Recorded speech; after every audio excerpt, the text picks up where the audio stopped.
So friends, when we talk about the equilibrium or harmony in the life, what could be the combination for that? So what I have seen in my research is that if you will see that the ascendant, the rising sign and the moon sign of the person is going to be harmonious with each other. So we all know that in astrology, there are like two group of planets. In one group comes the planet Saturn, Mercury, Venus and Rahu. They all are friends with each other. And then there is a second group in which comes Sun, Moon, Mars, Jupiter and Ketu.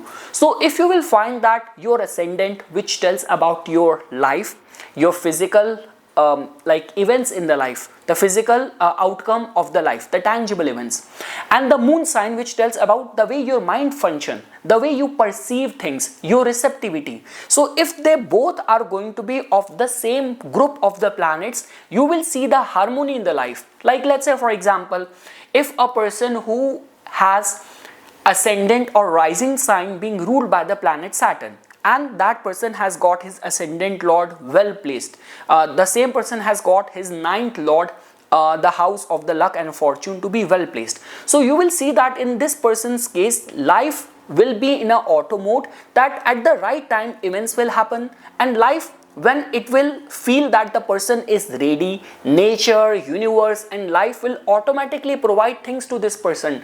But the problem comes if the moon is going to be anti from another group of the planetary friendship. Like for example, for the same person whose ascendant is ruled by the Saturn, the moon sign is being ruled by the Mars, the moon sign is Aries. So this person is always going to be impulsive.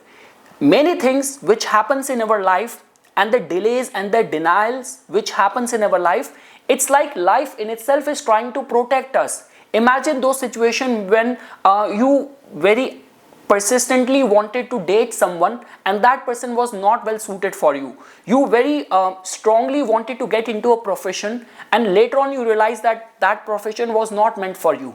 So now what happens is that if your ascendant lord is strengthened, life in itself, nature, universe in itself will try to protect you and bring things at the right time when you are ready and you deserve to receive it. But if your moon sign is going to be anti to it, it belongs to another group, you will keep on creating troubles, you will be discontented and you will not be in harmony with your life. So that is the reason I always say that if the ascendant and the moon sign belongs to one category group of the planetary alignment, life is going to be very harmonious for that person.